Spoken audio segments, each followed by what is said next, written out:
पूजा को बीच में से छोड़ दो, अपराध लगता है। बिना उद्यापन के व्रत छोड़ दिया जाता है तो अपराध लगता है। उद्यापन तो इसलिए किया जाता है कि बीच में कहीं दिक्कत परेशानी में छूट गया हो व्रत, तो उद्यापन करने से उसका प्रायश्चित हो, इसलिए उद्यापन किया जाता है। कोई व्रत करने में आप असमर्थ हैं तो इसकी विधि तो बड़ी तगड़ी है, बहुत विस्तार में इसकी विधि होती है, तो उसको हल्के में कर लीजिए, संक्षेप में कर लीजिए। धनवान बाप के पास धन होता है, पैसा होता है, वो अपनी बेटी का विवाह वैसे करता है। जिसके पास कम है वो विवाह उस हिसाब से करता है। विवाह तो दोनों ही विवाही हैं, जितनी अपनी सामर्थ्य है उस हिसाब से उद्यापन को विसर्जन कहते हैं। इससे देवता बड़े खुश प्रसन्न होते हैं।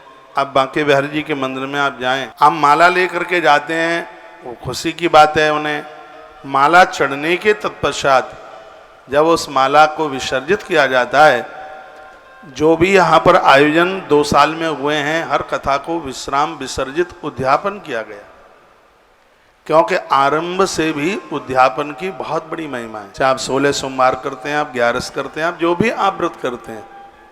हाँ, कुछ ऐसे व्रत हैं जिनका उद्यापन नहीं करना पड़ता। करवा चौथ नहीं पता हो तो मुझसे सुन लें आप, उद्यापन की बिल्कुल जरूरत नहीं होती।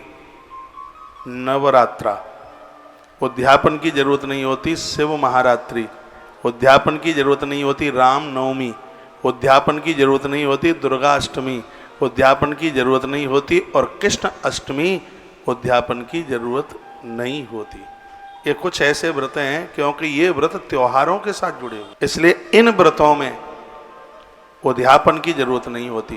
किस किस में जरूरत होती है? शुक्रवार का व्रत संतोषी माँ का आप करते हैं, उसमें उद्यापन की जरूरत है। वैभव लक्ष्मी उसमें उद्यापन की जरूरत है। सोमवार, मंगलवार, पूर्णमासी का व्रत, एकादशी का व्रत, गणेश चतुर्थी का व्रत, प्रदोष का व्रत, ये ऐसे व्रत हैं जिनमें उद्यापन की आवश्यकता होती है। तो बहुत एक विस्तार पूर्वक नहीं कर सकते हैं तो संक्षेप में करें, उसका विधान है। संक्षेप में भी है विधान उसका, हाँ, तो उस हिसाब से कर लें,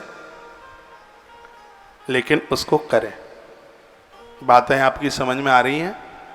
एक बार जयकारा लगाइए श्री हनुमान जी महाराज की जय, गजानंद भगवान की जय हो। जय जय श्री राधे, जय जय श्री राधे, जय जय श्री राधे।